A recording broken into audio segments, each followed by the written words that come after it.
नमस्कार। इस वीडियो के अंदर हम देखेंगे कि ह्यूमन रिसोर्स प्लानिंग क्या होते हैं और वो कौन-कौन से फैक्टर्स हैं जो ह्यूमन रिसोर्स प्लानिंग पे इफेक्ट डाल सकते हैं और ह्यूमन रिसोर्स प्लानिंग की इम्पोर्टेंस क्या है। इससे पहले के हमारे 2 वीडियोस में हमने ह्यूमन रिसोर्स एनवायरनमेंट और ह्यूमन रिसोर्स मैनेजमेंट के फंक्शंस के बारे में देखा था।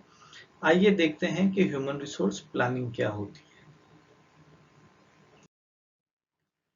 सबसे पहले हम ह्यूमन रिसोर्स प्लानिंग को डिफाइन करते हैं। ह्यूमन रिसोर्स प्लानिंग का जो सिंपल मीनिंग है वो ये है कि हमको 4 चीज़ों की फोरकास्टिंग करनी है। फर्स्ट है number of employee required in future, कि हमको फ्यूचर में कितने एम्प्लॉयज रिक्वायर्ड होंगे।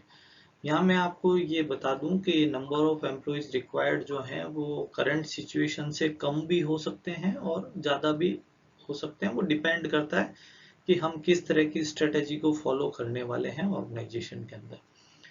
सेकंड नंबर पे चीज आती है कि किस तरह के एम्प्लॉय हमको रिक्वायर्ड हैं, जिसको हम बोलेंगे टाइप ऑफ एम्प्लॉय और काइंड ऑफ एम्प्लॉय रिक्वायर्ड। हमको एम्प्लॉयज मार्केटिंग में चाहिए, फिनेंस में चाहिए, या फिर ऑपरेशंस में चाहिए, या फिर किसी और डिपार्टमेंट के अंदर एम्प्लॉयज रिक्वायर्ड है, रिसर्च एंड डेवलपमेंट में या कहीं और, तो वो हमको देखना होगा। थर्ड नंबर पे जो चीज है वो है कि टाइम, हमको एग्जैक्टली किस टाइम एम्प्लॉय चाहिए वो हमको प्लानिंग के अंदर फोरकास्ट करना पड़ेगा, ताकि उस समय तक हम रिक्रूटमेंट प्रोसेस, सिलेक्शन प्रोसेस को, इंटरव्यू को, सबको कंप्लीट कर सकें कि हमारे पास रेडी एम्प्लॉय हो। तो एग्जैक्ट टाइम होना जरूरी है।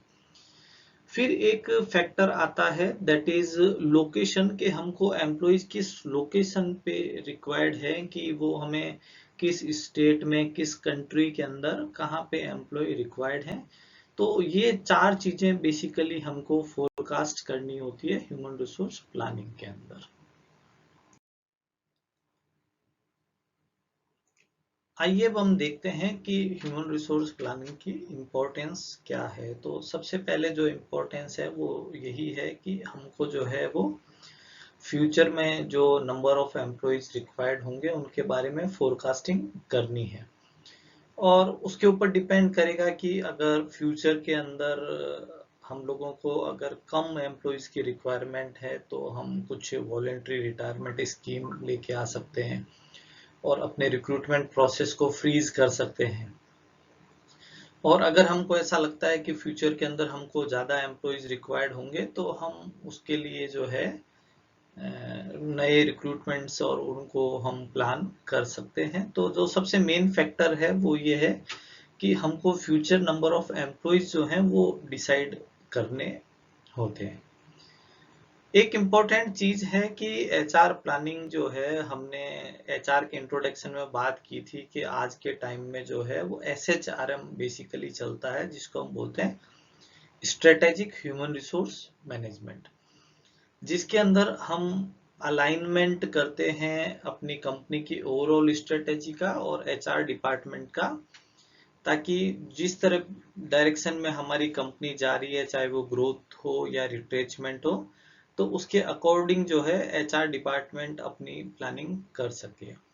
और एक इम्पॉर्टेंट पॉइंट है कि एचआर प्लानिंग इज पार्ट, मतलब एचआर प्लानिंग का एक पार्ट है सक्सेशन प्लानिंग, ताकि हमारे पास में फ्यूचर के अंदर रिप्लेसमेंट अवेलेबल रहे। जो जो एम्प्लॉय रिटायर हो रहे हैं, हमें मालूम होना चाहिए कि कितने एम्प्लॉय किस डिपार्टमेंट से फ्यूचर में रिटायर होंगे। उस हिसाब से हम फाइनेंस डिपार्टमेंट को भी इन्फॉर्म करेंगे कि इन लोगों का ग्रेजुएटी वगैरह पे करना पड़ेगा। Plus as a HR manager भी हमको उन रिटायर्ड एम्प्लॉयज को रिप्लेस करने के लिए जो है वो पहले से सक्सेशन प्लानिंग करनी पड़ेगी। तो इस केस में सक्सेशन प्लानिंग और एचआर प्लानिंग दोनों एक हो जाते हैं जब हम रिप्लेसमेंट प्लान करेंगे। तो प्लस स्किल्ड लेबर हमारे पास में फ्यूचर में अवेलेबल हो, टैलेंटेड एम्प्लॉयज अवेलेबल हो, तो ये भी एचआर प्लानिंग पे ही डिपेंड करता है। Then we have international strategies. अगर हमारी कंपनी इंटरनेशनल एक्सपेंशन प्लान कर रही है तो हमको एचआर डिपार्टमेंट को पहले से बताना पड़ेगा। उसके अकॉर्डिंग एचआर डिपार्टमेंट जो है वो एम्प्लॉयज को सेलेक्ट कर सकता है उस कंट्री में पोस्टिंग देने के लिए। उनको कोई ट्रेनिंग रिक्वायर्ड हो, जैसे कल्चरल ट्रेनिंग है उस कंट्री का, लैंग्वेज ट्रेनिंग है, even sometimes even food training भी। अलग अलग कंट्रीज के अंदर डिफरेंट टाइप का फूड अवेलेबिलिटी होता है, तो जो भी एम्प्लॉय उस फूड के साथ कंफर्टेबल हो, वहाँ के कल्चर के साथ कंफर्टेबल हो, इवन अलग कंट्रीज का टेम्परेचर्स डिफरेंट होते हैं। जैसे अगर आप देखेंगे दुबई साइड के अंदर काफ़ी गर्म कंट्रीज हैं, दुबई है, अफ्रीका है, एरिया जो है ये सारा गर्म है। जबकि आप देखेंगे कि अमेरिकन साइड में जितनी भी कंट्रीज है, कनाडा हुआ, तो वहाँ पे ठंड ज़्यादा होती है। तो उस हिसाब से हमको एम्प्लॉय सिलेक्शन करना पड़ेगा। प्लस एक जो हैबिट होती है कि नॉर्मली कुछ एम्प्लॉइज उसका अपोज कर सकते हैं, जाने से मना कर सकते हैं, तो हमारे पास में इनफ टाइम हो कि हम प्रॉपर रिप्लेस उनको कर सकें, पोस्टिंग के लिए एग्री कर सकें, ट्रेनिंग करवा सकें। फिर है कि जो हमेशा एक टेंडेंसी होती है कि एम्प्लॉय जो हैं वो किसी भी तरह का चेंज का अपोज करते हैं। तो हम प्रॉपरली जो है, अगर हमारे पास में टाइमिंग होगा तो हम प्रिपेयर कर सकते हैं एम्प्लॉयज को, दूसरे एम्प्लॉयज को रिप्लेस कर सकते हैं उनकी जगह। एक इम्पॉर्टेंट चीज है कि अगर हम मिडिल मैनेजमेंट और अपर लेवल मैनेजमेंट के लिए एम्प्लॉय सर्च कर रहे हैं तो इसके लिए हमको बहुत टाइम चाहिए होता है। ये इतना आसान नहीं है कि आप जोनल मैनेजर, सीईओ या फिर टॉप लेवल ऑफिसर्स को ओवरनाइट रिप्लेस कर दें। तो ये एचआर प्लानिंग और सक्सेशन प्लानिंग की का रोल है कि हम प्रॉपर टाइम सर अगर हमको इन्फॉर्मेशन हो तो हम उनको सर्च करने के अंदर हम टाइम ले सकते हैं। जैसे आपने सुना होगा कि टाटा ने अप्रोक्सीमेटली 5 साल तक जो है वो सर्च अपना चलाया था, तब जाके उनको साइरस मिस्त्री को उन्होंने रिप्लेस, साइरस मिस्त्री को उन्होंने चार्ज दिया था। तो माइनॉरिटीज और विमेंस के लिए भी हम इनफ टाइम अगर हमारे पास में हो तो हम उनको सर्च कर सकते हैं, लोकेट कर सकते हैं। तो ये एचआर प्लानिंग की इम्पोर्टेंस है। आइए अब हम डिस्कस करते हैं कि वो कौन कौन से फैक्टर्स हैं जो ह्यूमन रिसोर्स प्लानिंग पे इफेक्ट डाल सकते हैं। तो सबसे इम्पोर्टेंट जो फैक्टर है वो है कि किस स्ट्रेटेजी की हम ऑर्गेनाइजेशन हमारा यूज करने वाला है। तो टाइप ऑफ स्ट्रेटेजी जो ऑर्गेनाइजेशन की है, और ऑर्गेनाइजेशन किस टाइप का है, सर्विस ऑर्गेनाइजेशन है या फिर मैन्युफैक्चरिंग ऑर्गेनाइजेशन है, तो उस पर डिपेंड करेगा। तो लेट मी एक्सप्लेन यू कि अगर हमारा ऑर्गेनाइजेशन ग्रोथ स्ट्रेटेजी की तरफ जा रहा है तो हमको नॉर्मली ऐसा लगता है कि हमको नंबर ऑफ एम्प्लॉय ज़्यादा रिक्वायर्ड होंगे। बट ग्रोथ पे डिपेंड करता है कि अगर हमारा ऑर्गेनाइजेशन जो है वो मॉडर्नाइजेशन की तरफ जा रहा है, कंप्यूटराइजेशन की तरफ जा रहा है, तो हमको नंबर ऑफ एम्प्लॉय जो है वो कम रिक्वायर्ड होंगे रादर। क्योंकि जैसे आप बैंकिंग सेक्टर में देखें तो पहले बैंकिंग सेक्टर में एम्प्लॉयज बहुत ज़्यादा थे, बड़ी बड़ी ब्रांचेज होती थी, 50-50 एम्प्लॉय होते थे। लेकिन अब जो है वो एटीएम आ गया, पासबुक प्रिंटिंग मशीन आ गई, इंटरनेट बैंकिंग आ गई, मोबाइल के थ्रू, ऐप के थ्रू सब कुछ चल रहा है। तो बहुत कम लोग जो है वो बैंक जाना पसंद करते हैं, और धीरे धीरे जो है वो फिजिकल मनी का ट्रांजैक्शन भी कम होता जा रहा है। तो बैंक्स के अंदर अब आप देखेंगे कि 3-4 एम्प्लॉय, 7 एम्प्लॉय, 10 एम्प्लॉय से जो है ब्रांच चल जाती है। लेकिन इन केस हम बैंक इंटरनली ग्रोथ करना चाह रहा है, नई ब्रांचेस खोलने जा रहा है, तब उसको जो है वो ज़्यादा एम्प्लॉयज रिक्वायर्ड होंगे। बट इन केस ऐसा भी हो सकता है कि कोई बैंक ग्रोथ तो कर रहा है लेकिन वो external growth merger and acquisition के थ्रू कर रहे हैं। जैसे कि एसबीआई ने 5 बैंकों को जो है वो मर्ज किया, या फिर आईसीआईसीआई ने जब इसको राजस्थान बैंक के साथ किया था। तो इस केसेस के अंदर जो है वो हमको एम्प्लॉयज ज़्यादा नहीं रिक्वायर्ड है, रादर उस समय जो है वो जो बड़ा बैंक होता है वो अपने रिक्रूटमेंट प्रोसेस को पहले फ्रीज करेगा, फिर मर्जर करने के बाद में ओवरलैपिंग पोजीशंस को देखना पड़ता है। तो जो एक बात निकल के आती है वो ये है कि जो इम्पैक्ट पड़ रहा है वो किस चीज का पड़ रहा है कि एक तो हमारा ऑर्गेनाइजेशन मैन्युफैक्चरिंग ऑर्गेनाइजेशन है या सर्विस ऑर्गेनाइजेशन है, दूसरा कि हम ग्रोथ स्ट्रेटेजी की तरफ जा रहे हैं तो एक्सटर्नल ग्रोथ है या इंटरनल ग्रोथ है, या फिर अगर हम रिट्रेचमेंट की तरफ जा रहे हैं तो फिर बात ही अलग हो जाएगी। उस केस में हमको जो है वो फ्यूचर में less number of employees required होंगे। एक वही चीज है कि टाइप ऑफ स्टाफ किस तरह का रिक्वायर्ड है, मार्केटिंग में चाहिए, एचआर में चाहिए, प्रोडक्शन में चाहिए, या फिर ऑडिटिंग डिपार्टमेंट में, किस तरह के क्वालिटी कंट्रोल में, किस डिपार्टमेंट में एम्प्लॉय जो है वो रिक्वायर्ड है। ये एक कुछ फैक्टर्स हैं जो इफेक्ट डाल रहे हैं। फिर जो फैक्टर्स हैं उनमें है कि ऑर्गेनाइजेशन का ग्रोथ साइकिल क्या है, अभी ऑर्गेनाइजेशन किस स्टेज के ऊपर है। देखिए, अगर ऑर्गेनाइजेशन छोटा है और वो अर्ली स्टेज में है, अभी बना है, तो उसमें एज सच कोई एचआर प्लानिंग रिक्वायर्ड नहीं होती है, क्योंकि उसमें ज्यादातर जो प्रोसेस चल रहा होता है वो रिक्रूटमेंट और उन सब का प्रोसेस चल रहा होता है, क्योंकि उस ऑर्गेनाइजेशन को ग्रोथ करनी होती है।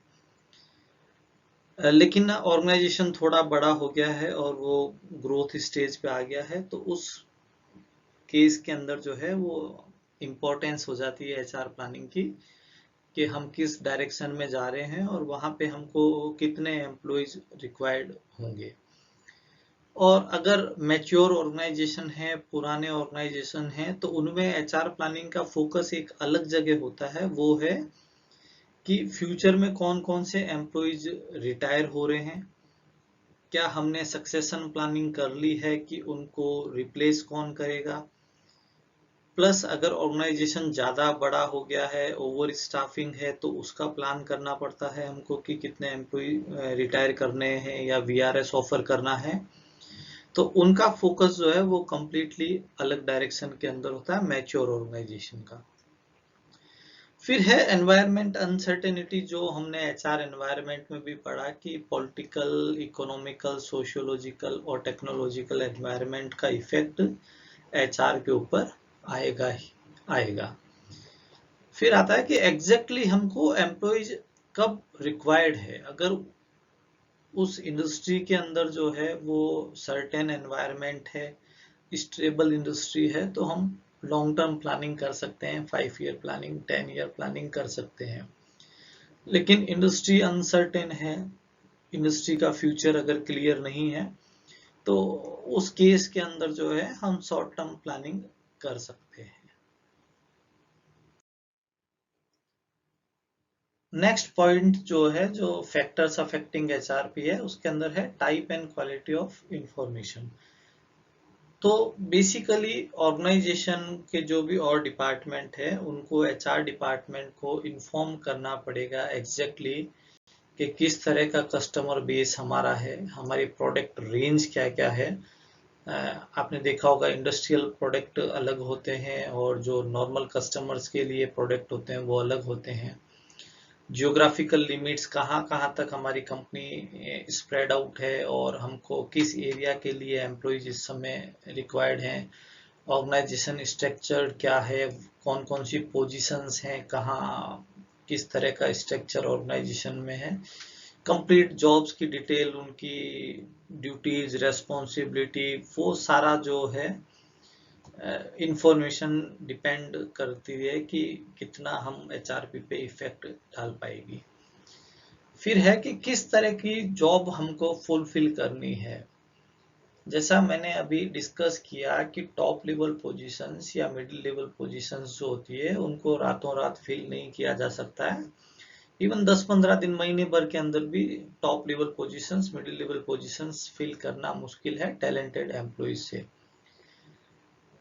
इवन शॉप फ्लोर एम्प्लॉय भी अगर चला जाता है, लोअर लेवल एम्प्लॉय भी अगर रिजाइन करता है या समहाउ ले ऑफ हो जाता है, तो उसको फाइंड आउट करने के लिए भी जो है वो हमको 15-20 दिन का टाइम कई बार लग जाता है। मैनेजरियल पोजीशंस को फाइंड करने के लिए, जो फिल करने के लिए जो है वो हमको टाइम चाहिएगा।